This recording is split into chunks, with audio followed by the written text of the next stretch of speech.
Hindi nga po tumakbo. Alam niyang talo. Kahit po, ang nakaupong Pangulo, si Digong, yung anak nga niya, hindi naniwala na mananalo si Inday. Kaya umatras, run Sara run, di ba? Kasi nakita po, nang mag-ikot si Inday, mga kababayan, nandyan yung support sa kanya. Nang wala pang declaration, yung ating Pangulong Bongbong Marcos natatakbo, nag-roadshow siya, di ba? Run Sara run nga. Pero nang mag-announce na si BBM, natatakbo, ayon, yung run Sara run, naging run away.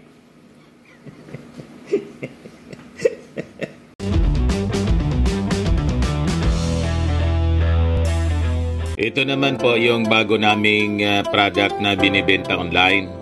iGlow Serum, whitening po siya. Tingnan ninyo yung epekto sa aking anak na architect before and now. Yung mga inquiries po ninyo, dumiretso na lang kayo sa kanyang Facebook account, Riz Maravillas. Nag-hallucinate na naman po mga kababayan si Panilo, si Atty. Sal Panilo po. Kasi sabi dito sa balita, noong 2022 daw, kung dumiretso sa pagtakbo bilang presidente si Bongo, malamang talo po daw si President Bongbong Marcos. Matindi po yung hallucinations ni Panilo. Sabi dito sa balita po, PBBM talo sa 2022 presidential race kung kinalaban ni Bongo ang ating Pangulo. Tawag dito sa amin, nasino siguro siya, no? Si Panilo. Nasino? Alam niyo yung nasino? Naintindihan ni Panilo yung nasino. Kasi po, Bicolano, itong si Panilo, taga-Naga, ang nasino sa amin, ang ibig sabihin po, pinaglaruan po ng taong hindi nakikita, na ang tawag dito sa amin, taong lipod, tulad ng duwende, na duwende. You see? But before natin pag-usapan mga kababayan, click subscribe muna dito sa ating YouTube channel and hit the notification bell para lagi po kayong updated sa mga kaganapan dito sa ating bansa. Like and share na rin po ninyo ng ating video at huwag na rin po ninyo na skip yung ating mga commercial ads para tuloy-tuloy lang ang pag-unlad ng Bagong Pilipinas. At itong ating programa mga kababayan, atid sa inyo nitong ating mga sponsors. Firmax Firming and Lifting Cream. Pinapay po sa mga pulses in affected area. Mainam po ito sa mga pains at paninigas ng mga kaso-kasuan. Ito sa mukha naman yung application, anti-aging, Automax po siya.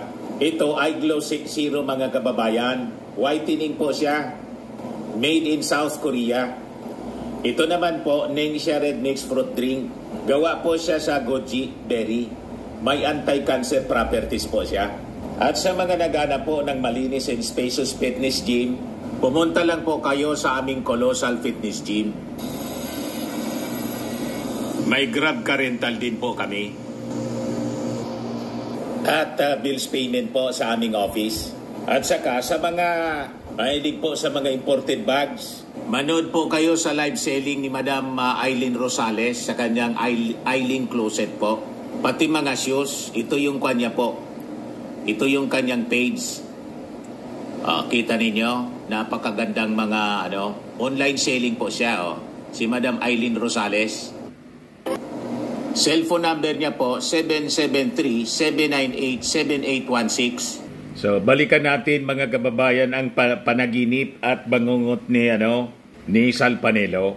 Yan ang sabi ni Panilo po, na kung tumakbo daw yung tumakbo daw itong si Senador Bongo sa pagka-presidente kasi siya yung tinulak ng dating Pangulong Digong. Malamang talo daw yung ating Pangulo. Naniwala sila sa kanilang sa kanilang impossible dream.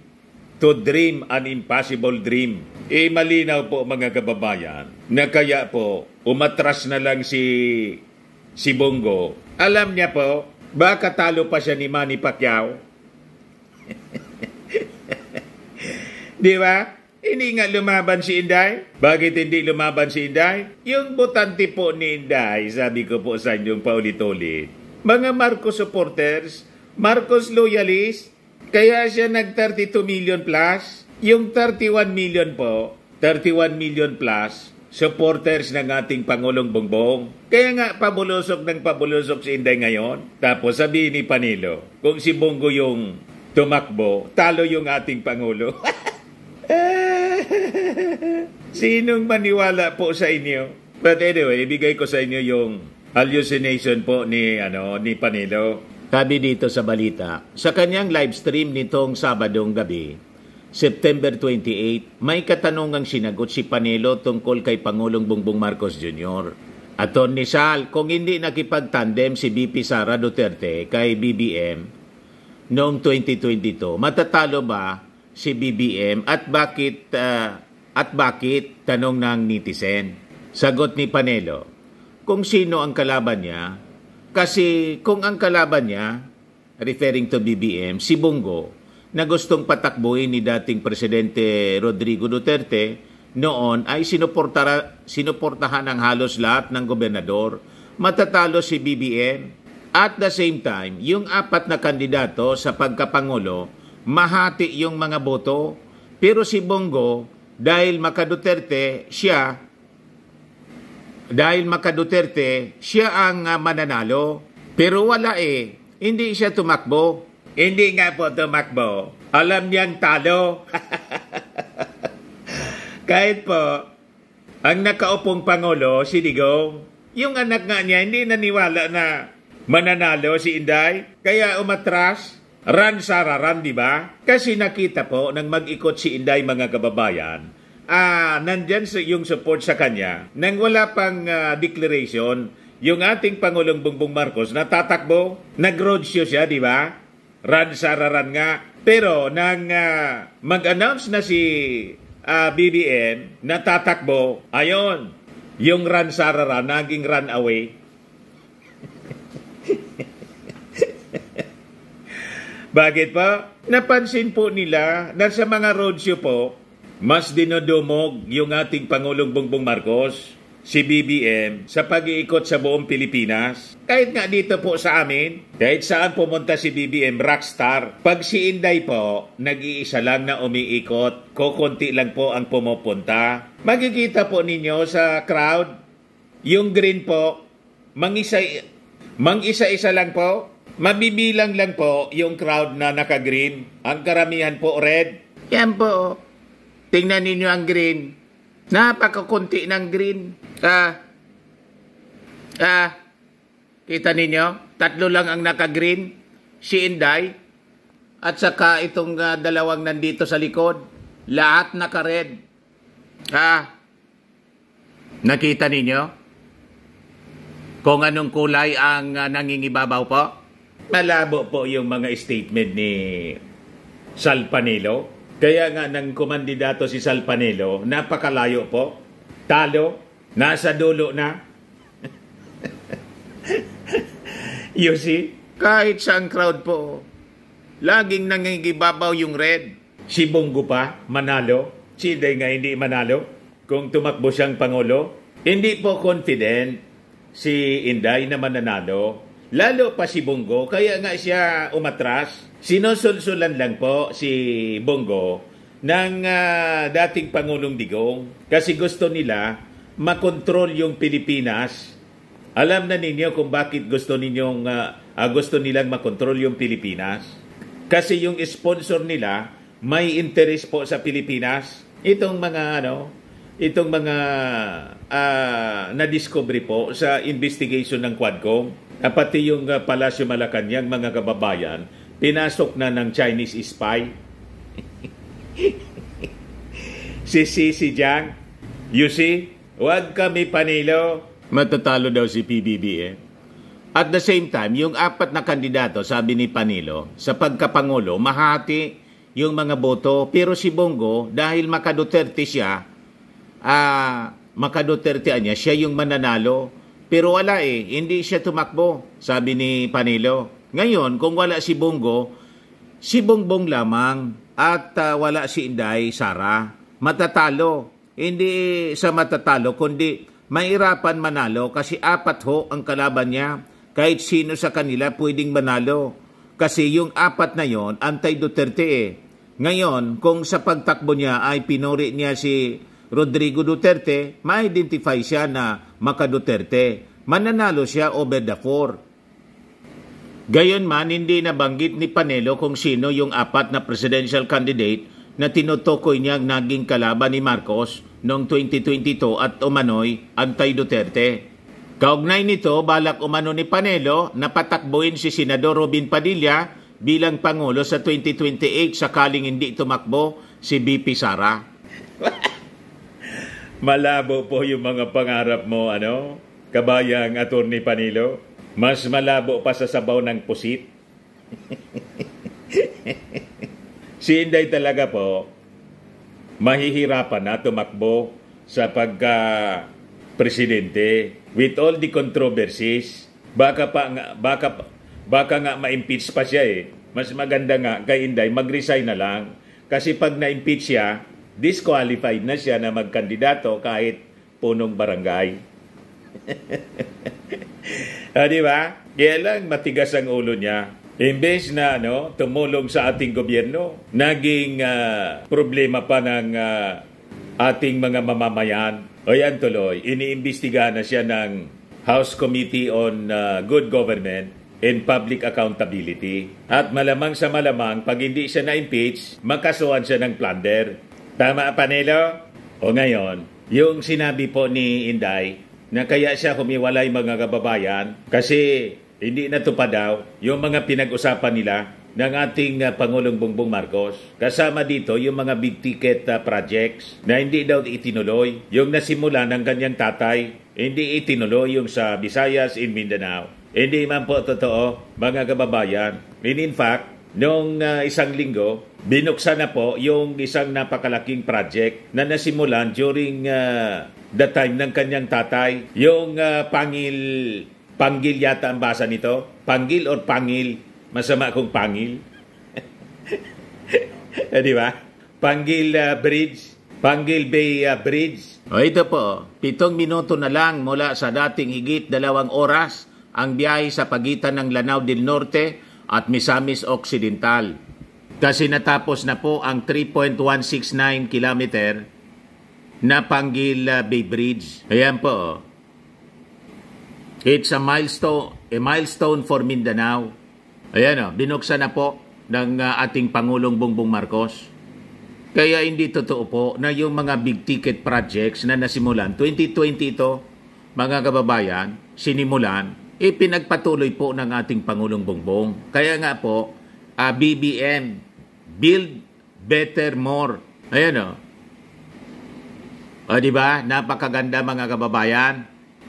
Hindi po namomolitika yung ating Pangulong Bongbong Marcos. Hindi tulad nung panahon ng kanyang tatay na nang mapatalsik yung kanyang tatay, yung mga projects, big ticket projects ni Marcos Sr., hindi na pinagpatuloy po ni Cory Aquino tulad ng nuclear power plant, Bataan Nuclear Power Plant. Walang ganong pag-ugali po yung ating Pangulong Bongbong. Saka nakakontrata na to, Exim Bank. Paano hindi ipagpatuloy? Siguro yung mga projects na iba na hindi pa, lalo't mga Chinese contractors po, na baka mga Chinese spies, hindi na po pinagpatuloy. Kaya siguro nagagalit si Inday Sara. Hindi man po pwede na ipagpatuloy yung mga masasamang agenda tulad ng war on drugs na may EJK. So hindi na yun pinagpatuloy. Pero may paglaban pa rin po sa droga. Pero bloodless po siya. Yung foreign policy naman po na nakakiling sa China, alangan man ipagpatuloy ng ating Pangulong Bongbong. Di ba? Pero yung mga projects tulad nito, pinagpatuloy po. Kaya hindi totoo yung sinabi ni Inday na yung mga big ticket projects sa Mindanao, Visayas, hindi na pinagpatuloy. Kaya umalis daw siya, umiwalay na siya. Ito po yung patunay. Yan binuksan na ng ating Pangulo. Ito po siya, tingnan ninyo po. I-play ko to.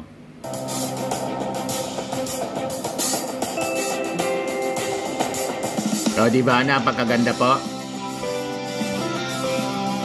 Very good po. Napakaganda.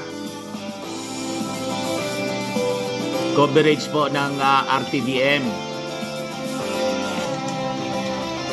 Beautiful po. O, di ba po?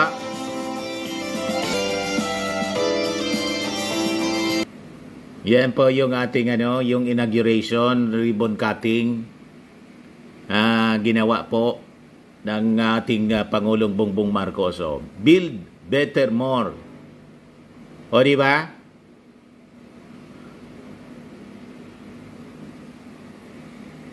Pakinggan natin yung message ng ating Pangulo. We are here for the inauguration of the Panguil Bay Bridge project, a day that we have long looked forward to. Years of planning, months of hard work, countless hurdles, and now we stand before the realization of one of the infrastructure flagship projects of this administration. Costing more than 8 billion pesos, this 3.2-kilometer project is now the longest water-spanning bridge in Mindanao. The bridge connects two provinces. More importantly, we all know that the increased economic activity is going to be a very important development building block for both the provinces and for the entire island of Mindanao. But more than just a physical bridge, we are connecting the dreams and aspirations of the people of Llano del Norte and of Misamis Occidental. For far too long, our brothers and sisters here have had to deal with over 2-hour commutes across the bay. Ang layo nang iikutin bago makarating dito sa Tangum, dito sa kabila. It has always taken a very long time. Now, those 2 hours can be spent on work or on simply living their lives. With this bridge, what once took 2 hours will now take 7 minutes and will benefit 10,000 travelers a day. This achievement reflects our collective strength and manifests our continuing determination. And to that end, I want to acknowledge our partners in the Korean government and the Korean Exim Bank. Thank you very much. Your unwavering support has been instrumental in turning this dream into Korean reality. company po siya. To the DPWH, Hindi Chinese company. Maganda. And all the people who committed to the completion of the Panguil Bay Bridge project, your efforts are self-explanatory whenever we will cross this bridge or even see a picture of this bridge. You have shown once again that perseverance pays off. Let us make this success a launchpad for further development to ensure that this project opens new doors to progress and prosperity. It is just the beginning. We are building a bagong Pilipinas, one where every Filipino, no matter how far, no matter how remote, is somehow connected. Dati, umiikot pa kayo doon sa malayo, mga 2 hours. Dito, 7 minutes na lang, halos 7 minutes, o siguro mahigit kunti. Marami nang naghihintay nito na bubuksan. Baka bukas o sa sunod, makadaan na kami dito. Nagpapasalamat ako na nagiging part ako ngayon dito sa inauguration at saka nakikita ko yung presidente natin na si President Bongbong Marcos. Masaya ako. Sana itong bridge na ito magiging tulay talaga sa mga tao, sa mga dito sa amin, taon namin at saka sa ibang probinsya na tumatawid dito sa Tanggob at Tubod. Ganun, Tubod, Tanggob. Kasi po yung tulay po, malaki ang sa amin dahil isa akong negosyante na nagbabiyahe kami Cagayan. Tapos makakadaan na kami, hindi namin lubos maisip. Yung nagbabiyahe po kami, minsan di kami makadire-diretso, na natatagalan kami sa barge, minsan umiikot kami. Tapos ngayon po, parang napil namin na napakasarap na hindi na kami yung tawag dito, yung dire-diretso na. Hindi na kami matatakot na gabihin, hindi na kami matatakot na dahil anytime na kami makakadaan po. Kung masasabi ko lang po kay Pangulong Bongbong Marcos, nagpapasalamat jud kami ng malaking pasalamat na natupad na rin ang mga pinapangarap ng marami.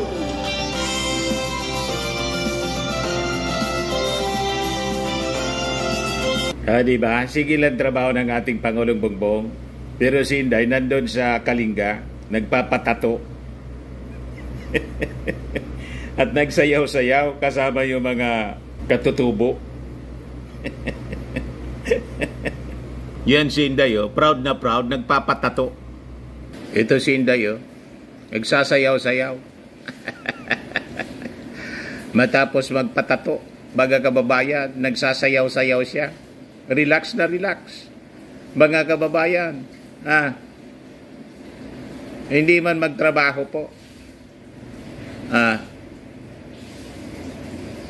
Sayang pasweldo po. Tapos napakaraming bodyguards charged to the taxes of the government. Yun lang ang kanyang ginagawa.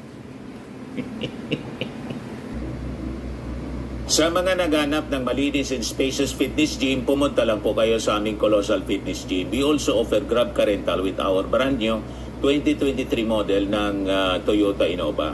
We also accept booking for those who are planning to travel via PAL, Cebu Pacific, and other airline companies, local and international, and bills payment for Meralco Bills, PLDT, Aleco Bills, etc. Ang Colossal Fitness Gym is located at 3rd floor Security Bank Building, Landco Business Park, Legazpi City, Albay. For inquiries, look for Chilon Maravillas. Contact number 0966-802-0949. Yan yung aming Innova. Lagi na pong matao sa amin. Pati mga foreigners po, tingnan ninyo. Mga British tourists sila. Ang lalaki ng katawan na, mga kababayan, nag-gym sa amin. Ito naman po, international. Ito mga mga European sila. Ito naman yung bago naming product na binibenta online, Eye Glow Serum. Whitening po siya galing sa South Korea. Tingnan ninyo yung epekto sa aking anak na architect entrepreneur, Riz Maravillas. For inquiries, look for Riz Maravillas on FB. Ito naman po, Firmax Firming and Lifting Cream. Pinapahid po ito sa mga pulses and affected area. Mahina po ito sa mga pains at paninigas na mga kasukasuan. Ito po, Automax Radiant Serum. Sa mukha naman yung application. Anti-aging po siya. You will look 10 years younger than your age. Sa mga cancer patients naman po, baka lang gusto niyo itong itry. Nengxia Red Mix Fruit Drink. Hindi man po siya gamot, food supplement siya. Kaya lang, gawa siya mga kababayan sa goji berry. Yung goji berry may anti-cancer properties. Yung mga inquiries ninyo, dumiretso na lang kayo sa aming messages sa Facebook para masagot namin agad. Ayos po, ako po si Dante Maravillas. Bye-bye. God bless.